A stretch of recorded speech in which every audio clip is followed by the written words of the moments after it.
So, good morning guys. Once again, dito naman tayo sa lugar ng mga mortal na mga tao. No? Sabi ko naman sa inyo, nag, uh, nagmamansyad tayo, nagmamasid tayo kung paano ang kilos at galaw ng mga mortal na tao. Ikukumpara natin sa mga immortal na katulad natin. Shoutout nga pala sa ating kasamahang mga mortal din o immortal din sila Juan Alas, Casimiro Idol. Shoutout sa inyo lahat, no? Yung grupo, hoping na makakuha ka ng magandang laban, no? Kasi alam mo naman, inaabangan talaga ang laban mo dahil ikaw talagang tunay na monster, no? Hindi yung turtle ng Japan. Yung turtle ng Japan magawa siya para iwas sa mga laban na mapalaban sa isang immortal na katulad mo. Hindi niya alam ang mga lahi natin ay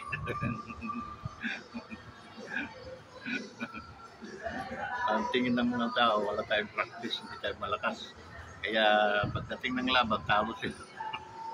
Kaya galit na galit, binabas nila ikaw dahil nga ang expectation nila, ikaw matutulog sa bawat laban.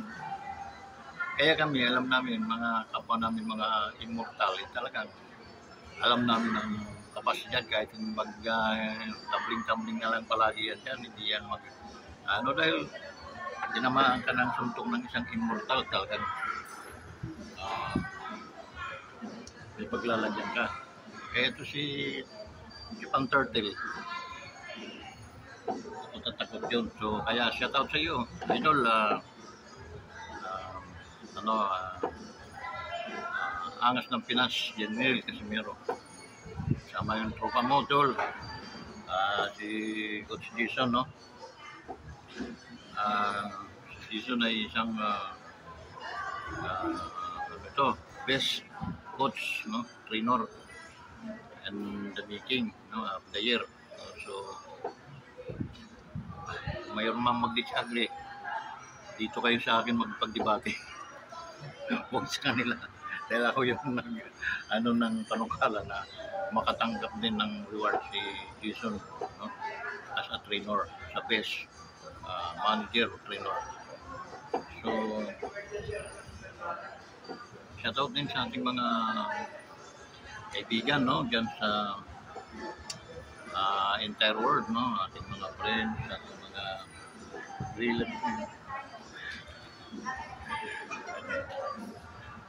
mga relatives, ating mga kaibigan, dyan, naunahan natin dyan sa ating lugar na Sinilangan, no? Yung ating Samar, dyan kami nakakita ng araw, no? Samar. So, dyan sa Basay, Western Samar. Shoutout sa inyo mga taga-Basay, no? Maupay nga ubtuhay yung tanan. Ubto na din. Kakahaton kasi pag mga ganitong oras, ubto na iton. So, maupay nga ubtuhay yung tanan. Mamaya-maya tatanghalian na naman tayo, no? So, mag-ubtuhan na naman. So, damon mga mga kinilaw, mga paksiw, no? Mga sap-sap o bulinaw o tambat. Namimiss ko na ito yung mga buhay pa na kumamahag to na siya parang triangle na dahon, tapos lalagyan niya ng bulinaw, tapos papaksiwin niya. Ang sarap ba? Prito. Tinglamia. So shout out mga Samarnon, naman, no? Subscribe naman niyo aking YouTube channel, mga Wareno, mga Samarnon. Pakitang gilas naman kayo para at least punta natin si Kawanderers.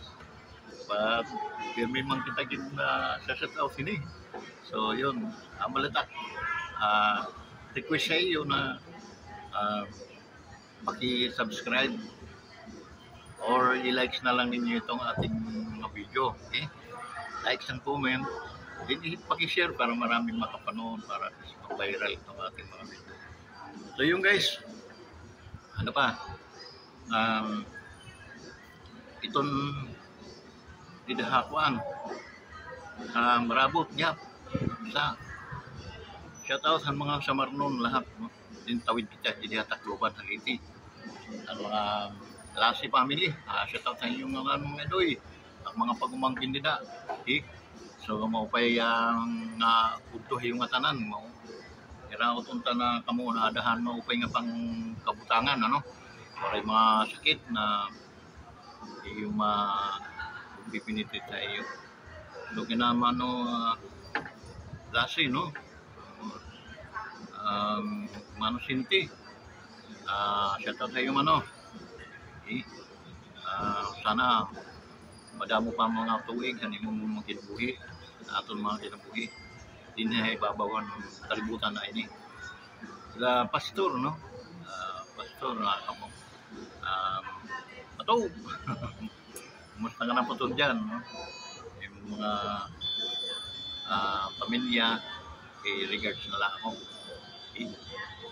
Di sangkay ino pa idahakuan tanawan, no? Palo ang mga taga Palo, paramdam naman ang mga Taclobanon taga Palo, mga Litinyo hanggang dito Hakuan, Southern Leyte, mga Bato, Maasin, ang lugaran akong mga magulang, papa at mama ko, mga taga Southern Leyte sila. Kaso lang, wala na kinuha na ng Panginoon. The went to God, even to the Lord.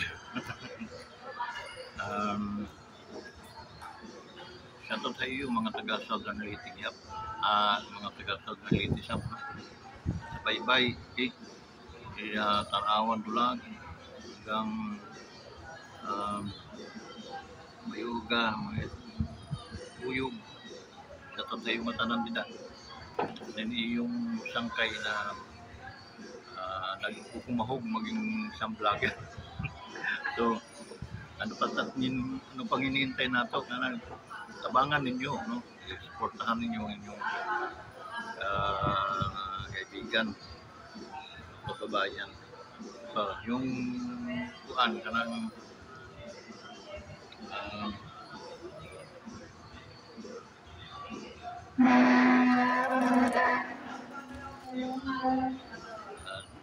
si magiging bilas ko pala, no, ito si maghay ka sa ating vlog, si hi to our vlog.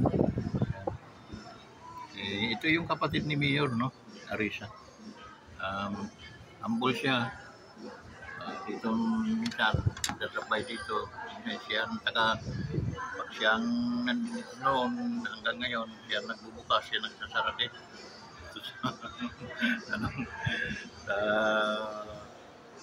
Ano na ito, Cristo. So yun.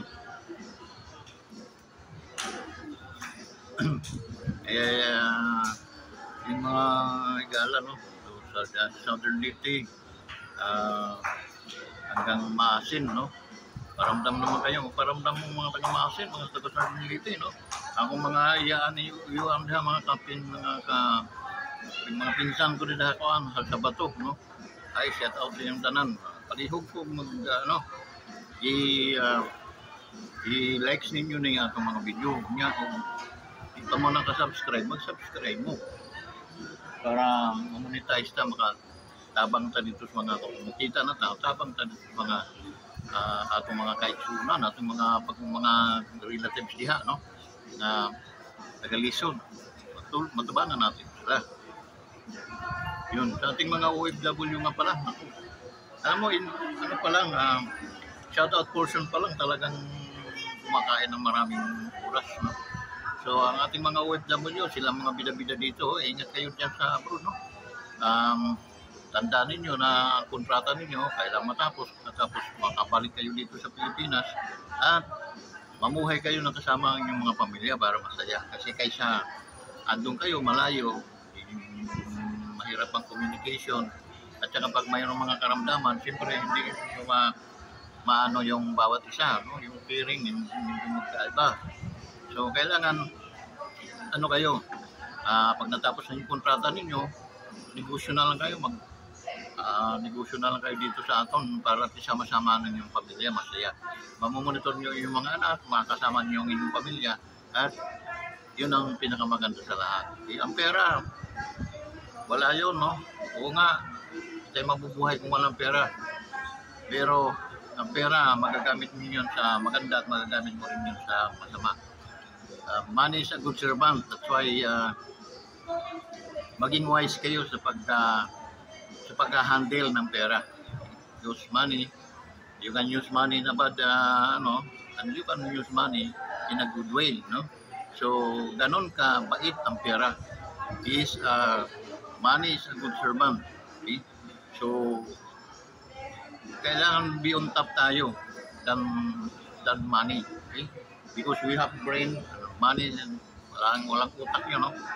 Basta siya, susunod lang siya. Kasi pag may pera ka, mayroon kang ipapapatay, no? So, in a bad way.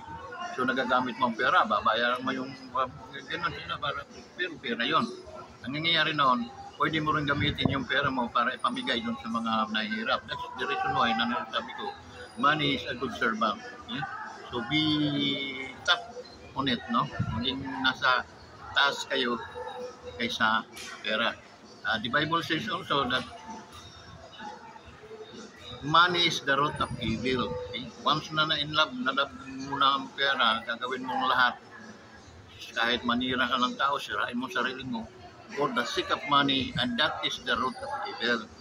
What the Bible says, no? So that's the reason why na mag-ingat talaga tayo sa pag-handle ng pera. Okay? So, yun. Sa ating mga men and women in uniform, no? Sa mga police natin. Shout out sa inyo guys. Ingat kayo palagi. Okay? And then, pag ang videos ko ay ang Ka-Wanderers videos ay dumadaan sa mga wall ng inyong mga cellphone, sa inyong mga dumadaan sa wall niyo, paki-likes na lang or paki-subscribe kung hindi pa kayo nag-subscribe. Mabuhay kayong lahat guys. Ating mga AFP, men and women, shout out sa inyong lahat din. We are always praying for you, no?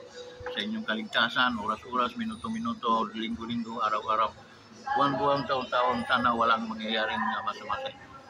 So guys, paki-subscribe naman ninyo yung ating YouTube channel.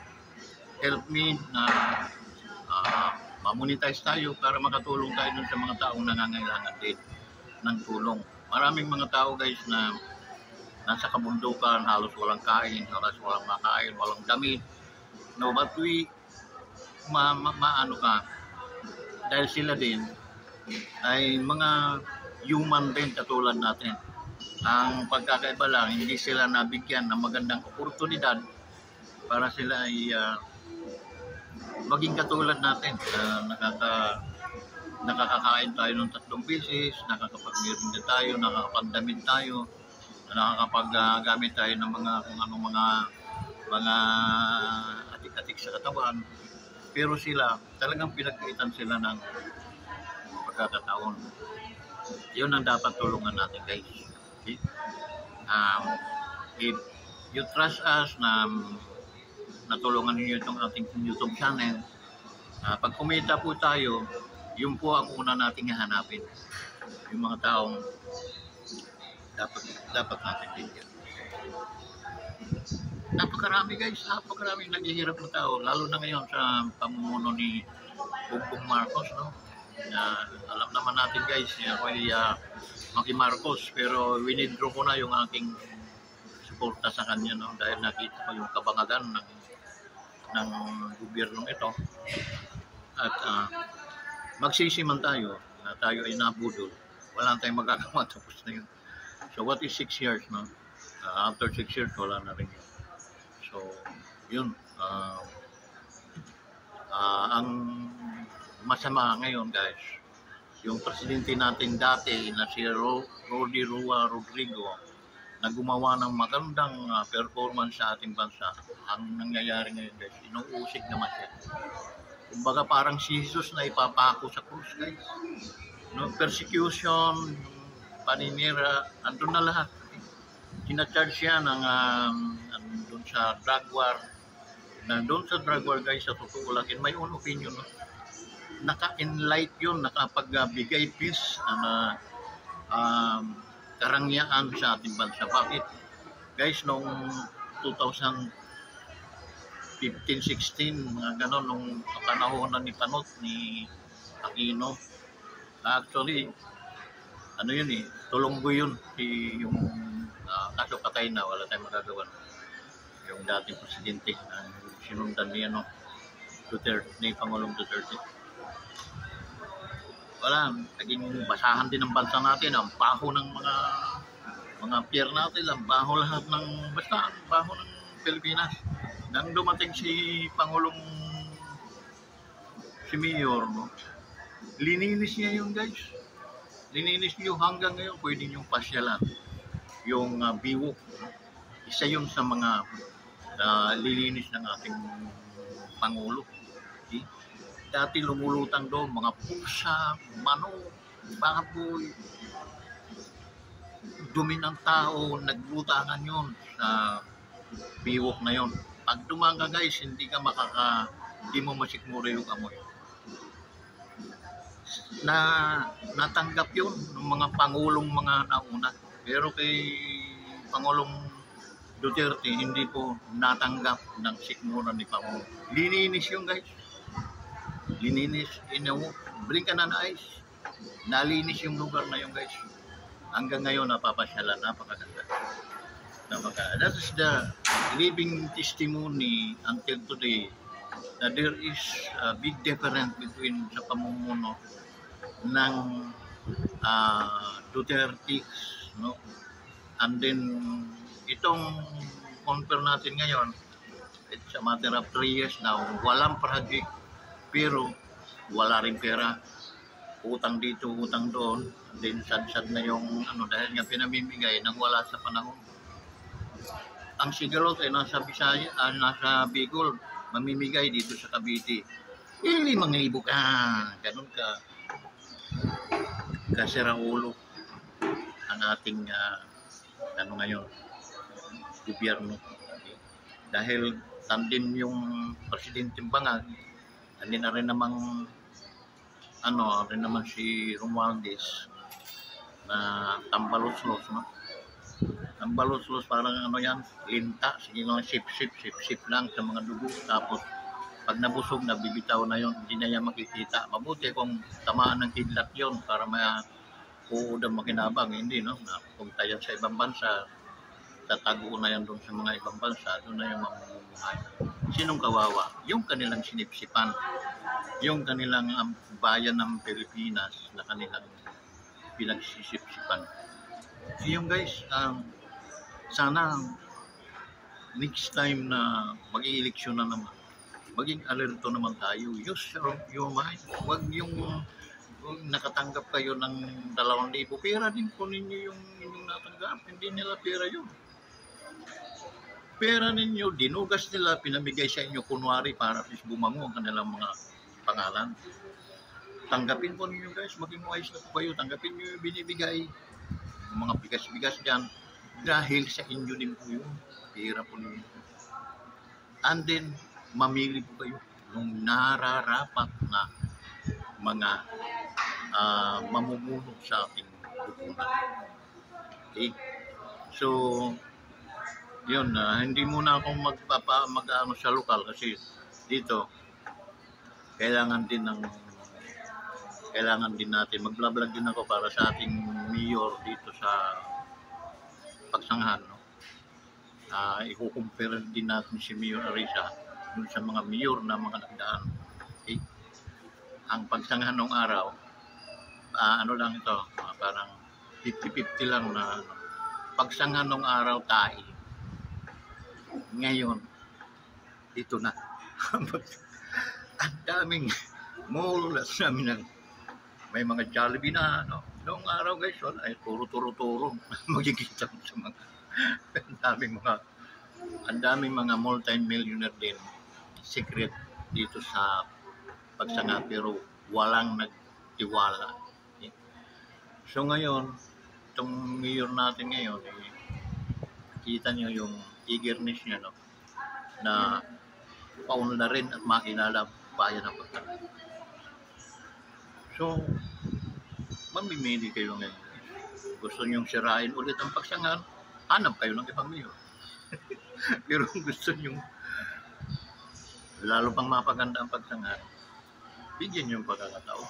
Hanggang 2 term na lang naman ang termino ng Mayor Arisa. So, kagaya na po ngayon guys, yung 6 months, 6 years na yun. No? So, ngayong 2025, yung pa rin ang ating mayor para at least mapalago pa natin ang bayan. So yun, ano lang muna yan, 50-50 dahil hindi naman natin nakukontent pa, no? Pero one day at a time, ikukontent na natin. Habang nandito tayo sa lugar ng mga mortal, dahil kami, ng aking bilas ay mga immortal kami. Mga kadugo namin sila Vegeta. Sila Ama-Ama-Wave. Kaya hindi kami basta-basta sinasablan ng mga ano dyan, no? Kaya dito, siyempre, pinag-aaralan namin kung anong mga galaw ng mga mortal ng mga tao. Itong mga taong mahihina. Mahihina sila. Guys, hindi katulad sa amin. Mga taga-ibang planeta po kami. Okay? May mga bisita lang dito sa mortal ng mga tao. So yun, sana sa mga mortal, mag-isip kayo na maayos. Kasi sa amin, wala kaming addiction. Kasi parehas kami, pwede kami mag-away-away, kapangyarihan ng mga namin. So dito, dahil wala naman kayong mga kapangyarihan, mag-i-eleksyon kayo. Kaya mamili kayo ng magandang leader, mapagmahal na leader. Imagine guys, si Mayor Arisa, tuwing Pasko, kumakatok yun sa inyong mga pintuan, namimigay ng Noche Buena ng mga makakain pagsasaluhan ng pamilya. Sino bang mayor na gumawa ng gano'n? Sabi nila, hindi daw pagtangin nyo si Mayor Arisa. Mas pipiliin ko na yung hindi pagsanghin nyo kaysa pagsanghin nyo na balasubas naman. Okay? Puro lang nanakaw ang ginagawa. So, dito na ako sa estranghero na sinasabi na dahil mayroong magandang plano sa bayan ng Pagsangan. So yun, hanggang doon muna tayo guys kasi hindi naman natin content talaga yun. So yun, doon naman sa liderato sa taas, nagbabalak ang mga general, mga retired general, ewan ko. So, pag hindi talaga tumino ang mga hanip na to, talaga pipirsahan siguro silang kalad ka rin dyan sa palasyo. Kasi hindi sila nararapat na. Ang palasyo ay nararapat sa isang hari na matalino, mayroong sisyon at mayroong kapangyarihan na magmando, magdomina sa ating bansa. Paano na kung itong Pangulong ninyong ito, kung noong kapanahon na yung Pangulong Rodrigo Duterte na nagkaroon tayo ng pandemic, hindi baka kalahati sa populasyon ng tao patay na.